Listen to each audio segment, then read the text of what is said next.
Phil Giraldi, welcome here, my dear friend. How is it that American Middle East foreign policy has been managed by American Jews at the present time, one of whom was born in Israel, fought for the IDF, and today has joint Israeli-American citizenship?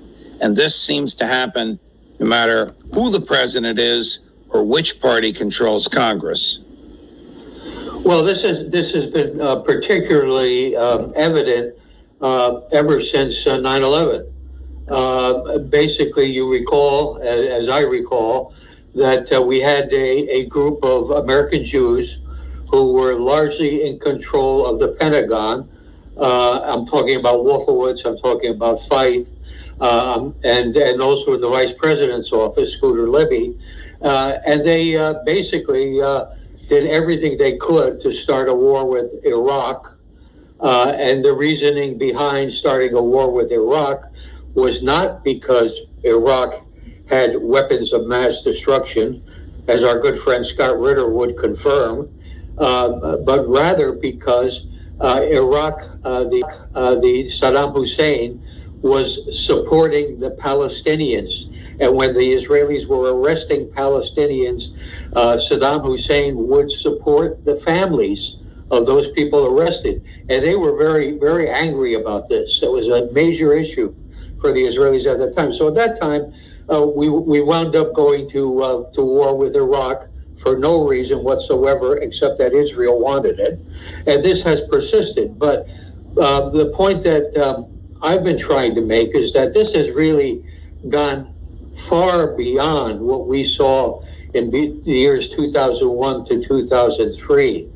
And it's at the point now where our liberties are under attack, where this law, the anti-Semitism law that was recently introduced, is intended to shut down all criticism of Israel. It accepts a definition of criticism of Israel being ipso facto anti-Semitism.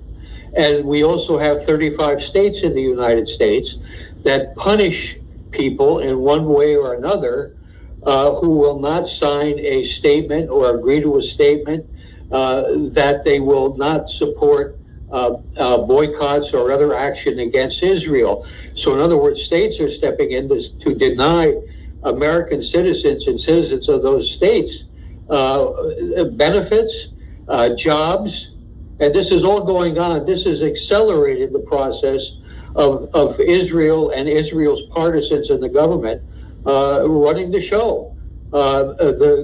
I've seen estimates of the senior appointments in the current presidential administration that 70% of them at the senior level are Jewish. And almost all of them that do national security and foreign policy are Jewish. So you have Jewish people with a vested interest in Israel deciding what the United States policies will be vis-a-vis Israel. And this happens no matter who's president or which party controls the Congress. Yeah, it's just a variation on how they play it and who's providing the money and the corruption.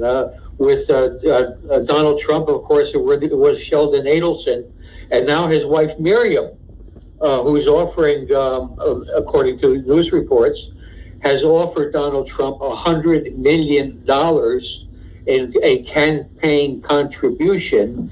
But the quid pro quo is that Trump has to go along completely with the Israeli government taking over all of what was historic Palestine. In other words, there will be no two-state solution. There will be only one-state solution, and it will be Jewish.